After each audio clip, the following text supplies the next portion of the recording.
I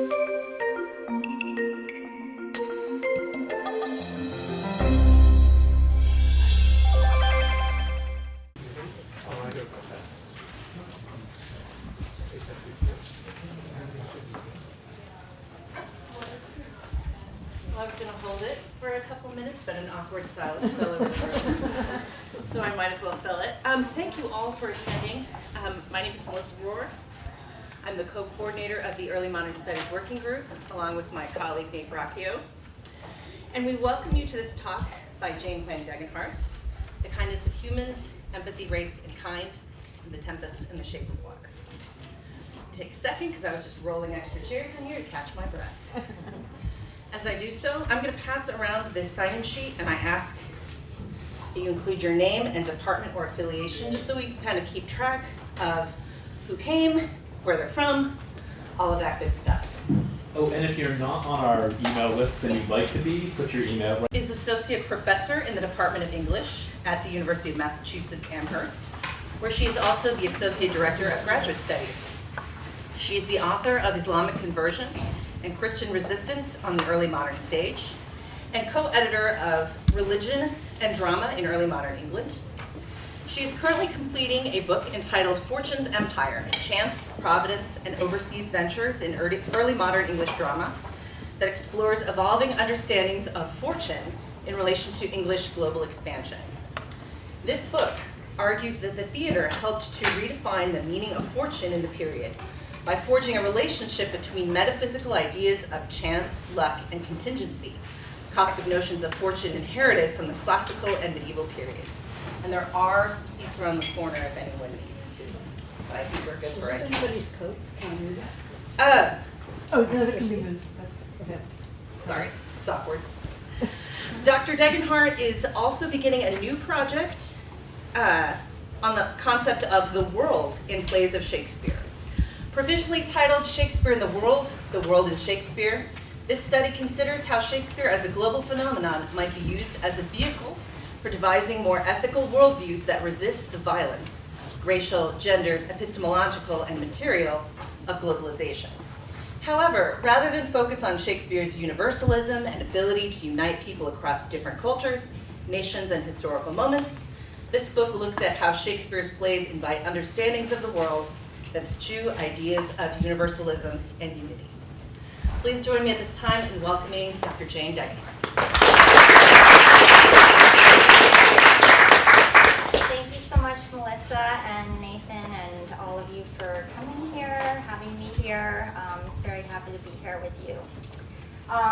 So the title of my talk is up on the screen. And I'll just begin by saying that my decision to pair The Tempest with a 21st century film reflects a commitment to not read Shakespeare within a vacuum of history in isolation from the world we live in today, which is a commitment that is dear to the project that I'm working on now on Shakespeare in the world and the world in Shakespeare. When we read Shakespeare instead in conjunction with the diverse writers who have inherited and in some cases transformed his ideas, we detach his works from a history that marks him as the exclusive property and prop of a white majority culture and open him up to the work of combating racism and pursuing social justice. More specifically today, in pairing Shakespeare's Tempest with Guillermo del Toro's recent Academy Award-winning film, The Shape of Water, I hope to shed new light on the kinds of criteria by which we come to distinguish who is human from who is not. Both works provide us with an ambiguously hybrid being who strains the definition of the human to a breaking point, and in turn helps to shore up a more stable but relationally constituted ideal for what the human should and should not be. I want to suggest that, read together, The Tempest and the Shape of Water suggest a historical trajectory for perceiving how the distinction of the human comes to produce and depend upon a logic of race that corresponds to a hierarchical and morally coded system of value. In seeking to define a relationship between humanity and humaneness, which privileges kindness, compassion, and empathy for others, These works project a limit case that demonstrates how the category of the human is fundamentally bounded, exclusionary, and relationally determined. What gets excluded from the human race empowers an understanding of race that in turn justifies enslavement and the deprivation of human rights. Ultimately, my discussion demonstrates the need for a human rights approach that moves beyond the distinction of the human, while at the same time avoiding the assumptions of a post-human movement that implicitly reaffirms a normative or universalized conception of humanity and denies the ways that metaphysical orders of being are determined through a logic of race. We cannot, I argue, embrace an approach to social justice that moves beyond the ontology of the human race without first acknowledging the mutually exclusive constitution of human and race. Recipient of 4 Academy Awards, including Best Director and Best Motion Picture in the year 2018, Del Toro's The Shape of Water attempts to question the human-non-human divide by presenting a love affair between a mute woman and an amphibian man who is held captive by US scientists after being found in the Amazon by an American drilling company. Shaped like a man and capable of walking on 2 legs, this unidentifiable life form can breathe underwater through gills, wields sharp claws and teeth, and possesses a complex and beautiful body that moves quickly and gracefully. Fired by the competition of the Cold War, the scientists want to, quote, take it apart and learn how it works, end quote. Though worshipped as a god with special powers by the Amazonian natives, it lacks the ability to speak, is nameless, and does not wear clothing. Both extra-human and subhuman, it develops a silent emotional connection with Elisa, the mute woman who works as a janitor in the lab where the amphibian man is shackled to a tank. Having fallen in love with him after a series of tender interactions, summed up by her understanding that when he looks at me, he does not know how I am incomplete, he sees me as I am. Elisa concocts a risky plan to rescue him from the relentless cruelty and imminent threat of death imposed by his captors. In desperation, she turns to her close friend and neighbor for help. But her friend instantly rebuffs her, pleading in exasperation, "Look, it's not even human." In turn, Elisa replies using sign language, "If we do nothing, then neither are we." In this climactic moment, the film seeks to redefine what it means to be human in terms of a capacity for empathy for another's suffering and endangerment, whether that other be human or not. It idealizes an ability to see and to know another being, as well as an ability to be seen and known. One way to characterize this is as a capacity for intimacy that involves a form of recognition based on feeling. It entails an orientation to someone else that in turn defines our sense of who we are.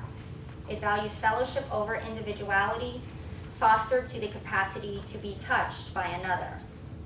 In this understanding of intimacy, both sight and touch assume figurative meaning rather than being associated with physical sensory capacities. Sight becomes superseded by insight, touch by inner feeling. Del Toro's film articulates this position in pointed contrast to arguments that determine the limits of the human in terms of physical ability. In fact, Elisa's disability is part of what enables her to communicate with and connect emotionally with the amphibian man, whereas others can only see fit to do so through the use of physical violence and coercion. Elisa's lack of ability to speak, in fact, helps to foreground her more sensitive and refined sense of insight.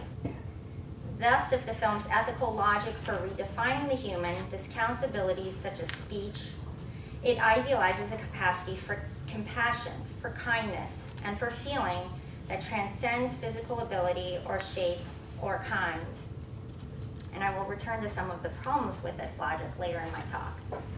While perhaps not conceived with any direct reference to the Tempest, The Shape of Water sets in motion a series of relationships between physical ability, emotional capacity, and the limits of the human that I believe give us a new way to approach Caliban, and in particular the ways that capacities understood to humanize a creature can also be seen to contribute to an exclusionary and highly unstable logic of race.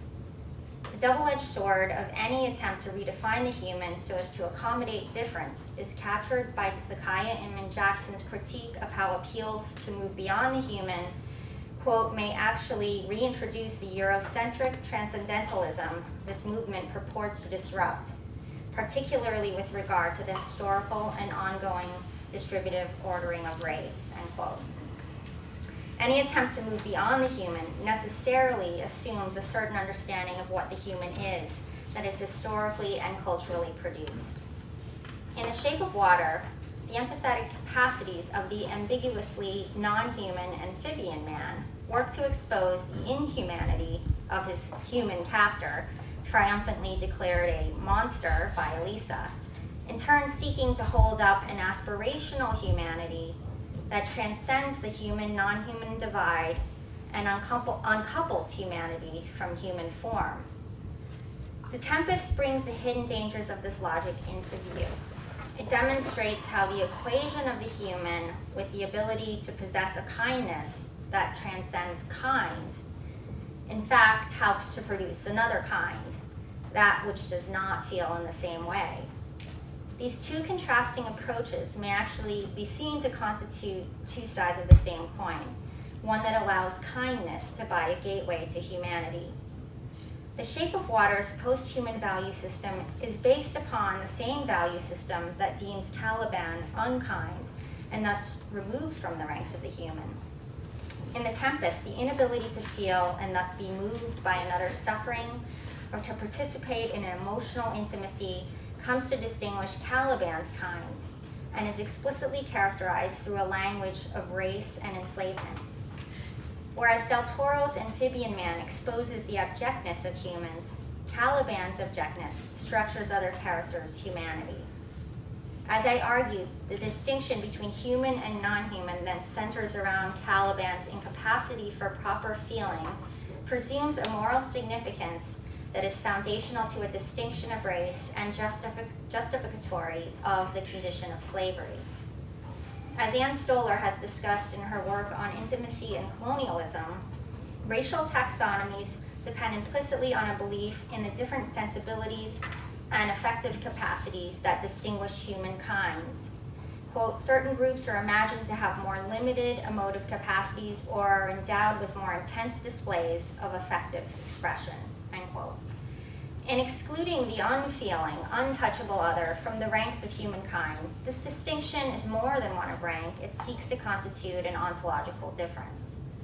Recent work in Afro-pessimist criticism is useful in demonstrating how racial difference, and in particular blackness, is not only oppositional to specific forms of human identity, but to humanity itself. I will return at the conclusion of this talk to how we might profit by Afro-pessimism's understanding of how anti-blackness is constitutive of human ontology, while also taking into account how The Tempest reveals a history of this phenomenon in which race might be seen to function in ways not centered around, but rather constitutive of blackness. The Tempest also offers a view into how race inhabits the category of slave in ways that establish slave as an ontological category beneath that of the human. In a speech attributed to Miranda in the first folio, but possibly intended for Prospero, Caliban's status as a slave is explicitly tied to a morally coded distinction of race that excludes him from human status. Caliban is addressed thus: abhorred slave, which any prince of goodness will not take, being capable of all ills. I pitied thee, took pains to make thee speak, but thy vile race thou didst not learn, though thou did learn, had in it which good natures could not abide to be with. Therefore wast thou deservedly confined into this rock, who had to serve it more than a prison.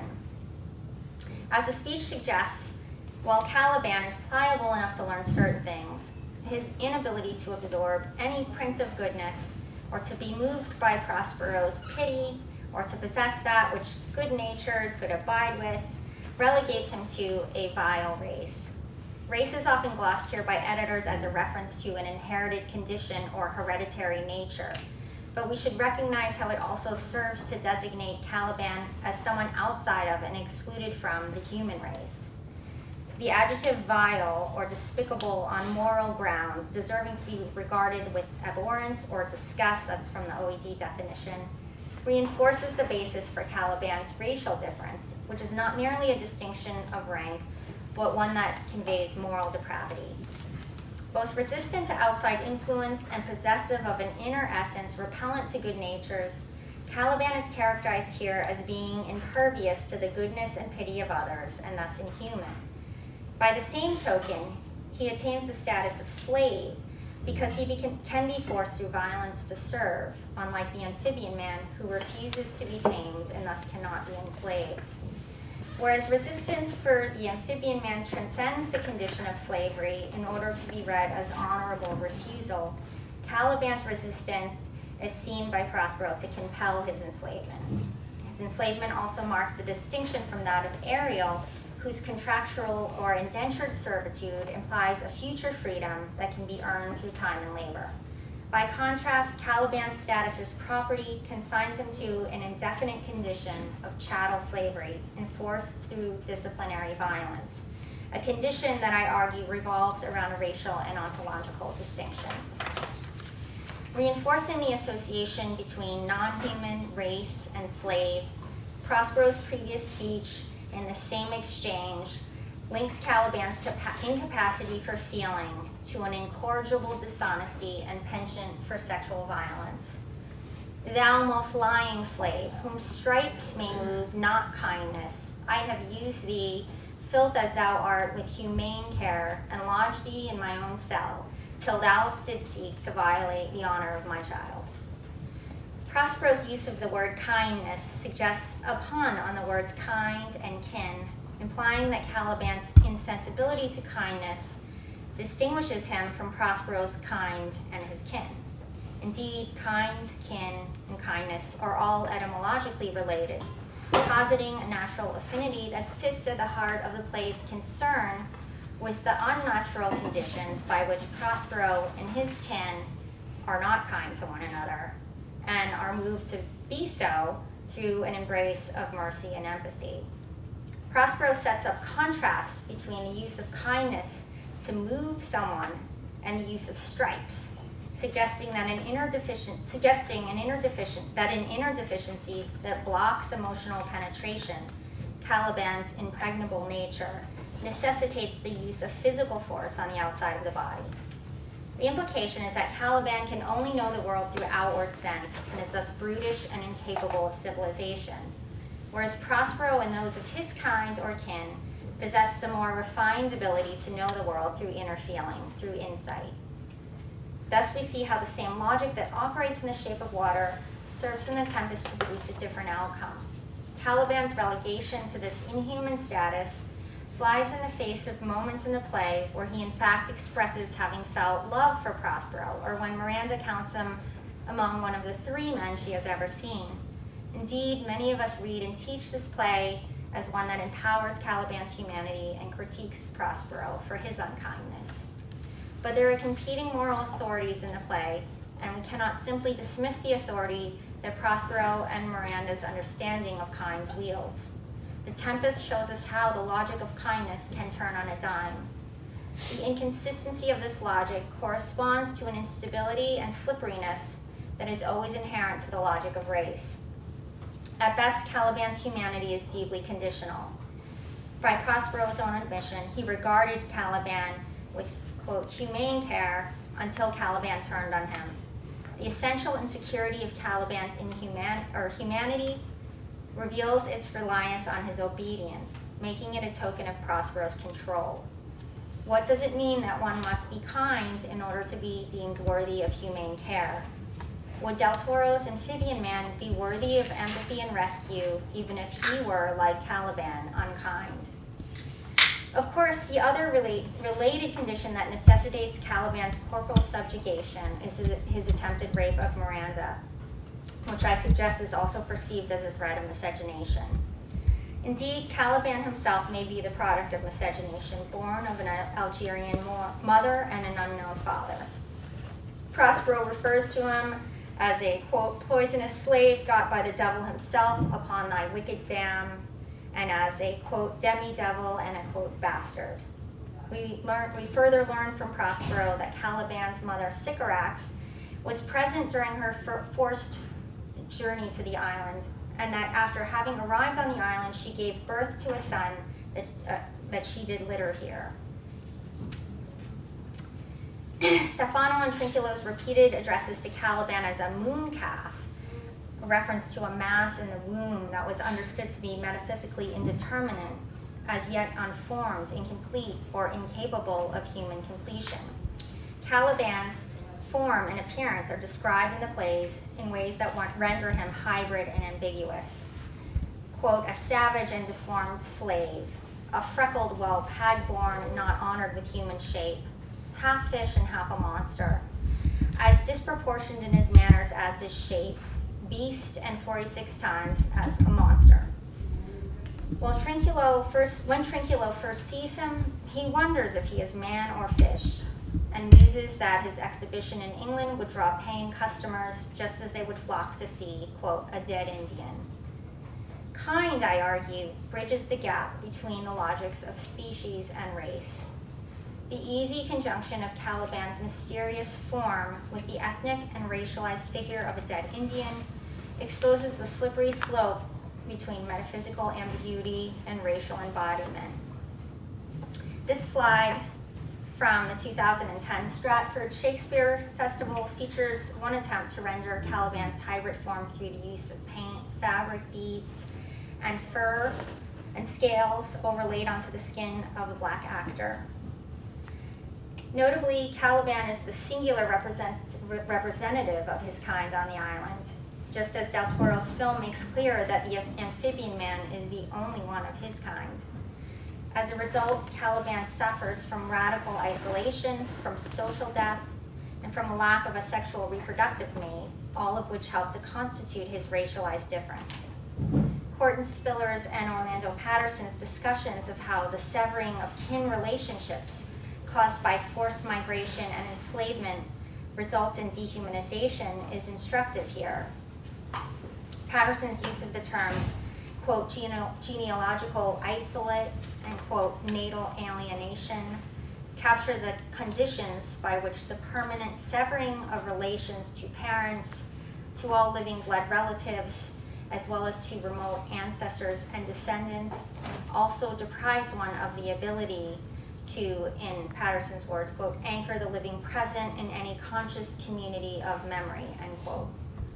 These conditions, I want to suggest, help to inform Caliban's oppression as not just an inhuman subject, but as a race subject. His exclusion from the kind and kin of Prospero and Miranda is enforced by his disconnection from any and all kin relations, a key component of chattel slavery. While in both The Tempest and The Shape of Water, copulation between human and other is possible, hypothetically so in the specter of Miranda's threatened rape, and physically enacted in the case of Elisa and the amphibian man, successful reproduction is forestalled. The escape of the two lovers at the end of The Shape of Water into a river that ostensibly leads back to the amphibian man's place of origin affirms the impossibility of their survival in the human world that Elisa inhabits, and displaces the question of their miscegenated offspring somewhere beyond the imaginative scope of the film. Though the film cannot take us there, it holds out the possibility of some utopic world where these two could become kin. By contrast, The Tempest stifles this possibility by drawing a correspondence between the threat of Miranda's rape and that of an island, quote, peopled with Calibans, a horrific dystopia that must be prevented. Caliban's threat of sexual violence reflects not so much a hypersexed or deviant sexual appetite, but rather the appropriation of a tool used by colonial powers to infiltrate, control, and annihilate native populations. In ensuring that no reproductive mate exists for Caliban, the play also polices the ontological divide between Miranda and Caliban. As Sylvia Winters has argued, quote, the absence of Caliban's woman as Caliban's sexual reproductive mate functions to ontologically negate their progeny/population group, forcing this group to serve as the allegorical incarnation of pure sensory nature, end quote. I would argue that the question of Miranda's consent remains wholly inaccessible in the play, submerged under the patriarchal will of Prospero. There's simply no potential for her to possess an agency when it comes to Caliban that differs from that of her father. Thus, the play may be said to imbue its only female character with an innate capacity for obedience that is interpreted by Prospero as exceptional kindness. Critics who resist attributing to Miranda the speech that consigns Caliban to a vile race insist that such an outspoken Miranda does not jive with the kind and compliant character they assume her to be. Elsewhere in the play, Miranda is seen to possess an innate sense of empathy. She exclaims upon seeing the wreck of Alonso's ship in the storm, "Oh, I have suffered with those I saw suffer. Oh, the cry did knock against my very heart," compelling her father to comment upon how the direful spectacle of the rack touched the very virtue of compassion in her, end quote. Distressed by her father's enslavement of Ferdinand, she hopes that, quote, pity will move him to be inclined my way, end quote. She is later moved to weeping when she witnesses Ferdinand laboring under the burden of heavy logs and announces that the logs, too, will weep for having wearied you. In this play, woman harbors an ontological difference of her own, characterized by a spontaneous and involuntary capacity to be touched and written upon. By contrast, Prospero decides to cultivate this ability. A capacity unique to the white male subject in The Tempest is the ability to change and to become converted to feeling and compassion. Similarly, in the Shape of Water, Elisa's initially reluctant friend, Giles, is compelled in the end to empathize with the amphibian man's suffering and aid in his escape. Giles's conversion is helped along by the proxy of a homophobic bully whose humiliating comments move him to remember his own humanity. Linked to the experience of humiliation, this is a capacity shared alike by the closeted Giles, the disabled Elisa, the non-human amphibian man, and Elisa's black friend Zelda, played by Octavia Spencer. The film thus seeks to embrace a post-human ethics by embracing a kindness that transcends the distinction of the human. But in doing so, it also flattens out and denies the differences between each of these figures. Another thing that is problematic here, and we shall see this in The Tempest as well, is the extent to which empathy encourages and privileges the ability to see oneself in others, thereby rendering the other's humanity or entitlement to humane care as a condition of sameness. Such a view lies at the heart of the liberal model of how literature carries out social justice by offering a means to empathy for other people's suffering and thus facilitating a bridge between differences. Saidiya Hartman problematizes this model in her critique of how sentimental fiction makes a case for black personhood on the basis of white empathy. When one regards another with empathy, do they see the other or do they only see themselves? In The Tempest, it is Ariel who prompts the conversion to empathy, whereas the human ability to transform or be moved to compassion is enabled through an illusion of nature-nurture. Caliban is characterized as essentially impervious to conversion.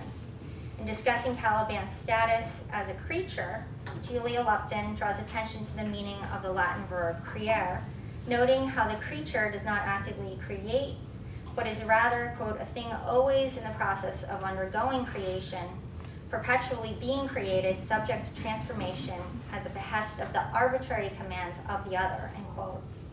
To this, I would add that Prospero's unique ability to actively create and transform constitutes an ontological privilege correspondent to a hierarchy of race.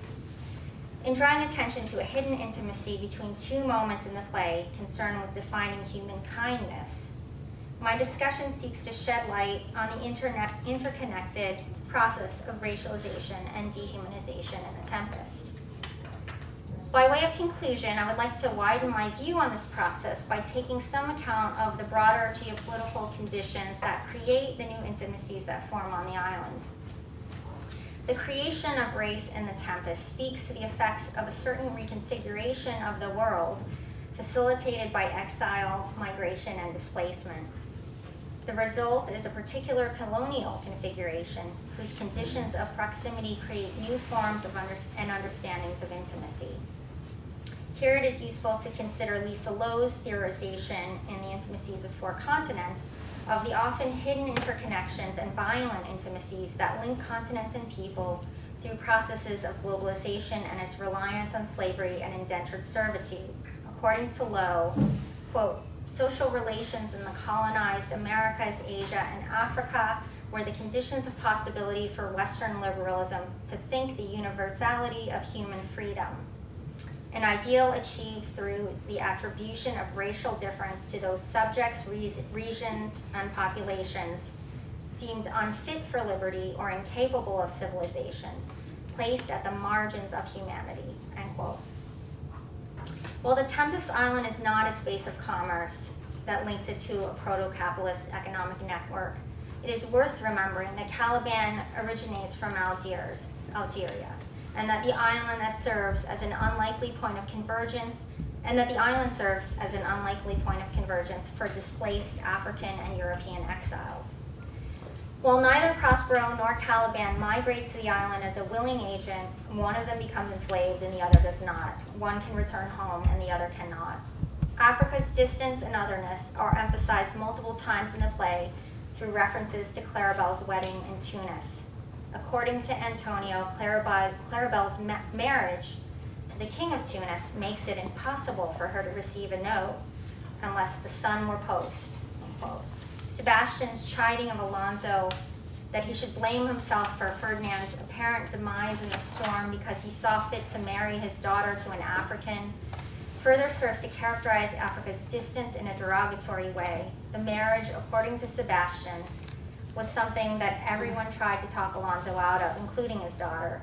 And while part of what my talk has done is to prompt us to consider what happens when we disaggregate race from blackness, revealing a process of racialization without reference to skin color, it's also worth considering the possibility that Caliban was black. Modern productions have indeed made this move. And here's Julie Taymor's 2010 film version of The Tempest, Caliban there, and Wayne Carr in the Oregon Shakespeare Festival's 2014 production, Tyrone Singleton in the Birmingham Royal Ballet's 2016 production. I love that image. And there are many more, in fact, that the modern productions that cast an African-American actor in the role of Caliban or a black actor. When the question of Caliban's appearance on Shakespeare's stage remains forever undecidable and indecipherable for modern critics, the language of the play associates him with blackness through its repeated reference, 13 times, to him as a devil. We might recall how in Othello, multiple uses of the word devil are explicitly tied to Othello's black skin and threat of miscegenation. Quote, the devil will make a grandsire of you. Quote, what delight shall she have to look on the devil? Quote, and you the blacker devil. To be sure, for both Othello and Caliban, the blackness of the devil corresponds to an inner moral depravity. Prospero's reference to Caliban as this thing of darkness suggests a condition of moral blackness as well, but it also conveys a condition of thingness and possession that is given deeper context by Caliban's African origins, his forced migration, his detachment from the ties of kinship, and his enslavement. The fact that Caliban is also characterized as a born devil associates him with an innate or heritable condition that helps to justify his enslavement. The impossibility of returning home, which is a direct function of enslavement, is poignantly illustrated through Dion Brand's poetic theorization of the door of no return. Dion Brand is a contemporary Caribbean poet. And she theorized the door of no return as, quote, the place where our ancestors departed one world for another, the old world for the new, the place where all names were forgotten and all beginnings were cast. It signified the end of traceable beginnings, end quote. Caliban's permanent severing from a history of origin, his roots and ties to kin, cut him off from the very things that make a person human. Crystal Parikh has talked about the right to have a family as a human right, distinct from civil or constitutional rights. Thus, what is characterized as Caliban's incapacity for kindness is also a function of the deprivation of kin, something that has been taken and which is irrecuperable, his very humanity. What would it mean for Caliban to forgive? In the words of Dion Brand, quote, "Surely the intelligence of the heart knows there is no answer worth hearing, no answer able to solve its breakage. No answer is forgivable, and forgiveness, to tell the truth, will not do," end quote. And her text, I would argue, is kind of intertextually related to the Tempest in the same way that the shape of the water may be said to be intertextually related. Brand thus offers a rejoinder to Prospero's resolve to forgive the betrayal of his kin.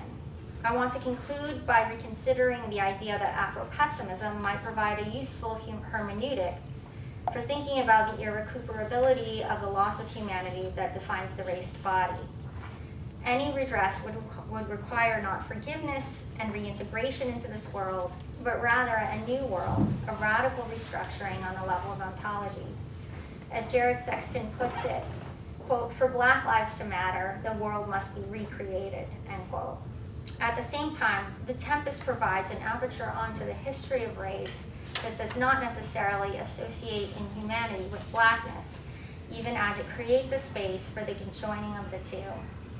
The play's value to our understanding of the history of race lies not in any direct relationship it bears to the transatlantic slave trade, but rather in its conceptualization of how race is bound up with the distinction of the human, suggesting not that race necessarily precedes Blackness, but that it is more than Blackness.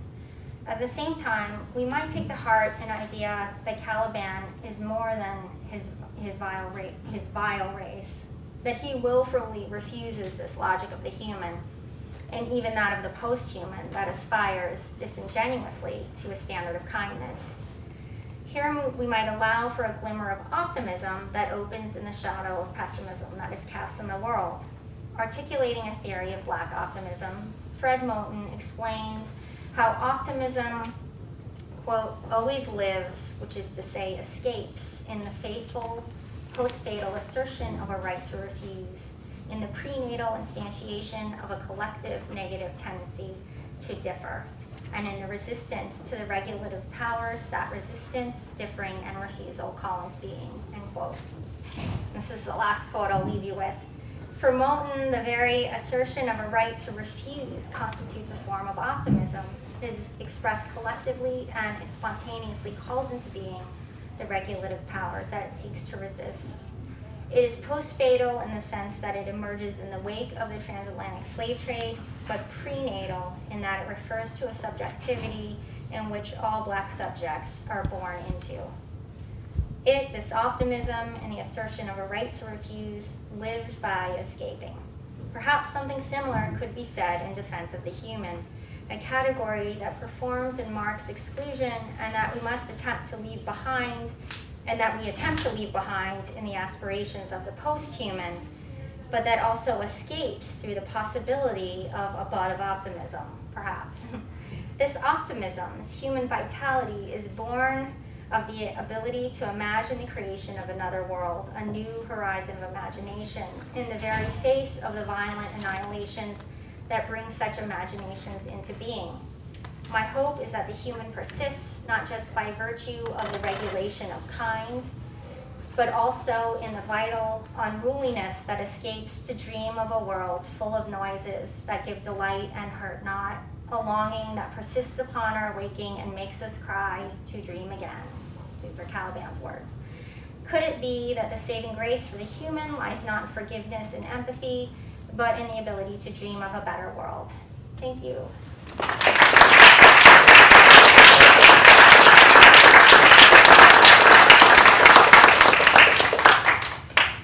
Okay, thank you. We have time for questions.